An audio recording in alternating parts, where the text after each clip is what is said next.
What is up, fragrance lovers out there on YouTube? Thanks for joining me here on my channel, Stephen Sturgill. I will be your host for the next several minutes.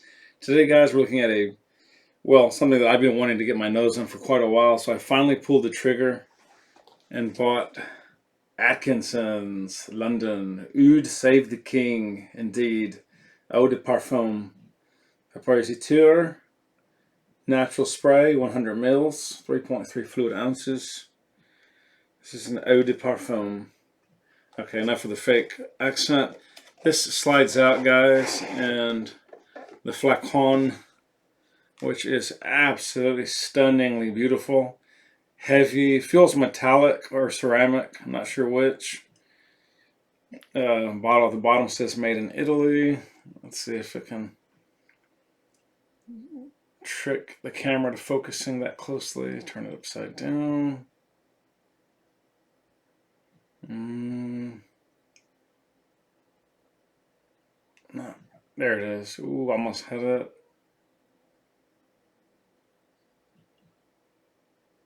Yeah, made in Italy. See that?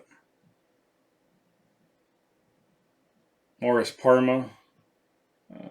Come on.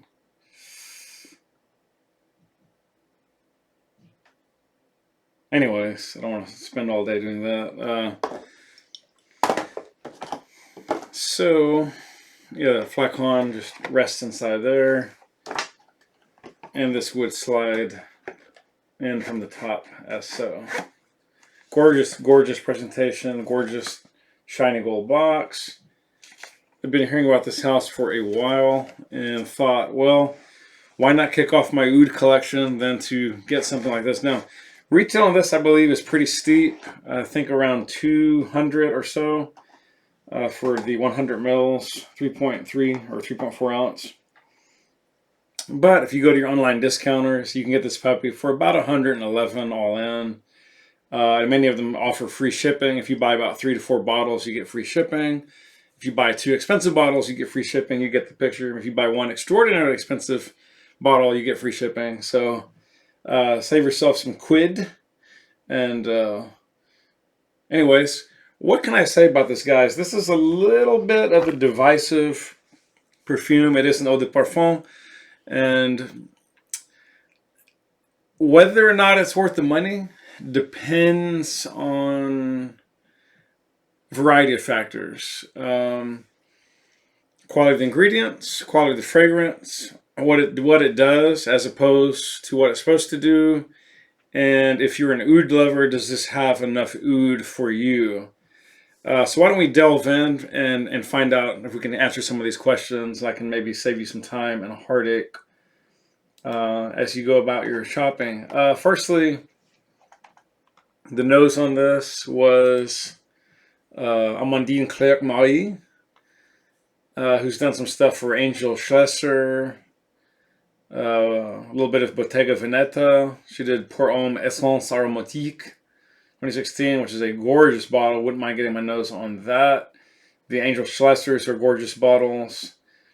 Pour Elle Sensuelle, Pour Elle Eau de Toilette, and Pour Elle.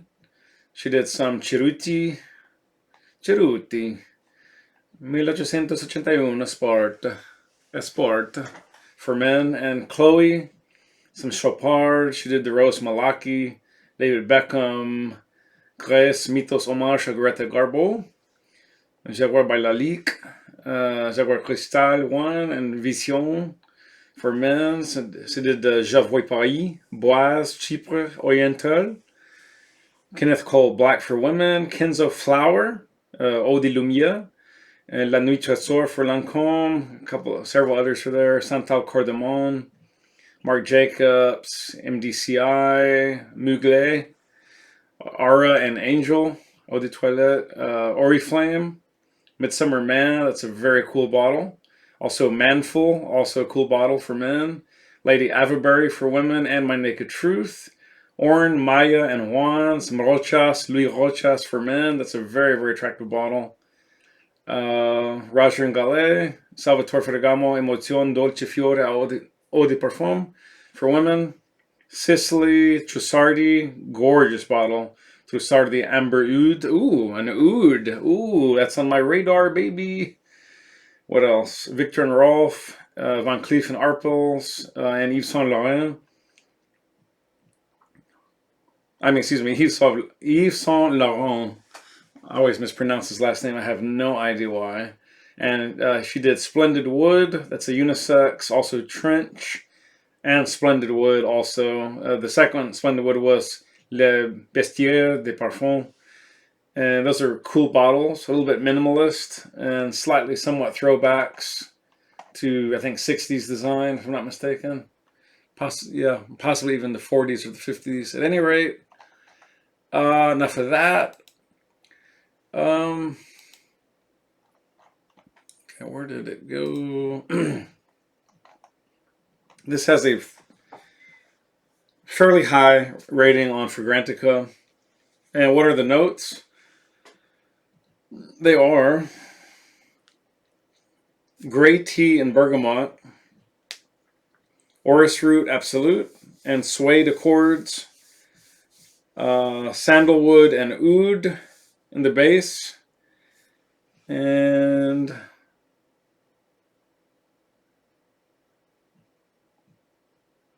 I'm going to go out on a limb, guys, and say that this may have a little amber in it, and may also have, definitely I feel has a vanilla in it. I don't care that it doesn't list that. I smell vanilla, and I smell something caramelly or caramelly. So who knows? One guy, for example, I'm going to paraphrase, says something along the lines that it's very refined. He's going through his bottle a lot faster than he thought he would. That to him and to several other of these guys are commenting here online, it reminds him a lot of Scent Story 24 Gold, Oud edition, or even just the Scent Story 24 Gold period. Another guy says it smells a lot to him like Thierry Mugler's Havana. Less to him the creamy vibe or the sweetness. Another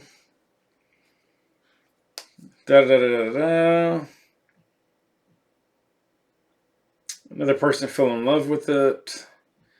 Another guy says, I'm finding the notes hard to believe because all he could get was sweet, soft cotton candy and vanilla with a smoky, gentle wood accord. And another guy says, you know, where the bleep is the oud. So another guy calls it says that while it is very good for what it is and refined, it's just basically like a caramelly, a sweet, pure vanilla with a little bit of suede thrown in. Yeah, you know, these guys have a point. The oud here is very, very toned down compared to your legitimate Middle Eastern fragrances. This is the oud here. I don't want to say plays a tiny role, but it's very refined. It's not this pungent.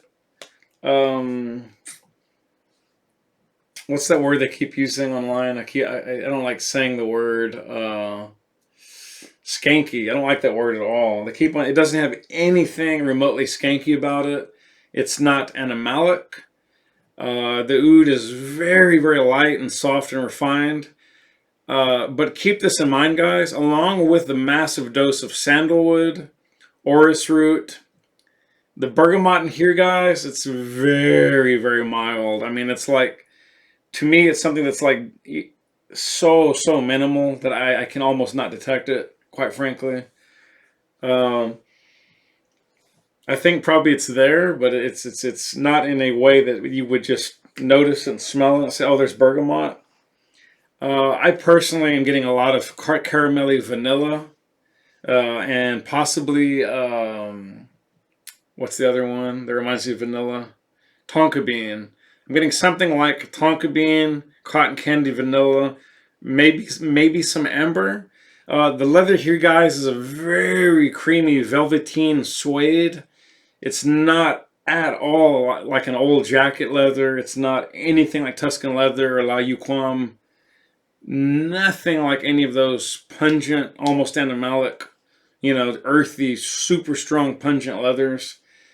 This is like creamy cotton candy vanilla with just a hint of really mild, like cappuccino type notes. I wouldn't say coffee per se, but just that light, blonde, creamy cappuccino type note. There is oud, but it's very soft, very velveteen, very mild, and it does definitely sit in the background.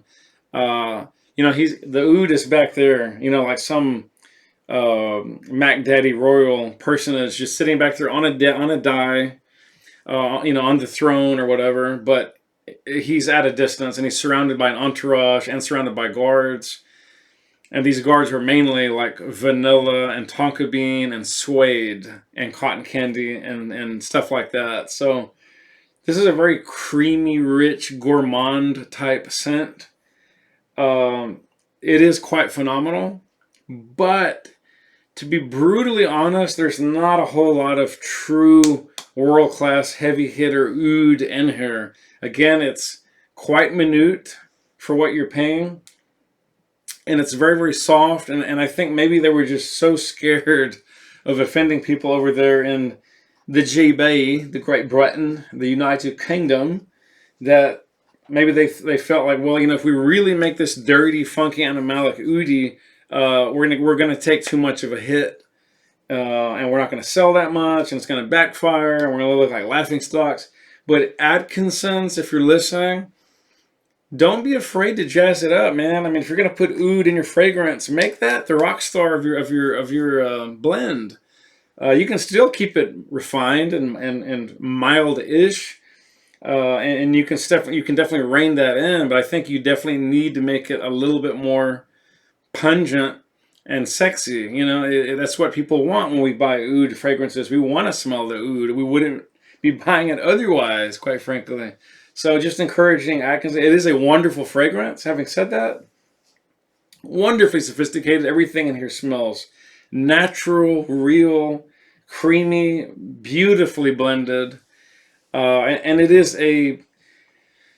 it could be a signature scent. I'm not saying it would be my signature scent, but it's definitely signature scent worthy. But having said that, it's one tiny flaw or two is the fact that it's somewhat very reminiscent again of scents of much cheaper scents like Scent Story 24, and it is somewhat Mugler-ish, like Havana, Pure Havana, or Coffee. A couple of other leathery type scents that have come out that have a strong sort of vanillic core to them, or element of vanilla and tonka. So it is really, really fantastic. Has a wonderful sprayer. And again, a gorgeous bottle. I highly recommend it if you've got about $111 lying around. Or if you can find it even cheaper, you may want to order a decant or a sample off eBay or some other website that you trust. Go ahead and do that. Get your nose on this. I think it's definitely scent worthy. Deserves to be smelled and quite probably worn. But I wouldn't say it's necessarily for everybody, and I wouldn't necessarily say it's an absolute must-buy. Those are two things I'm not, unfortunately, going to say. But it is really, really phenomenal for what it does. But don't ask it to do strong oud up in your grill. That it's never going to do with this current formulation. The oud is there, but it's definitely sitting in the background, and it's very, very refined, very soft, very mild. Overall, I get a creamy, vanillic suede with a little oud thrown in, but it's not animalic at all. It's not pungent, and certainly not skanky. Very, very refined. So that's going to wrap it up, guys, for today's review. Hope you enjoyed that. This is a mature scent, so I don't recommend it for anyone under 25, quite frankly.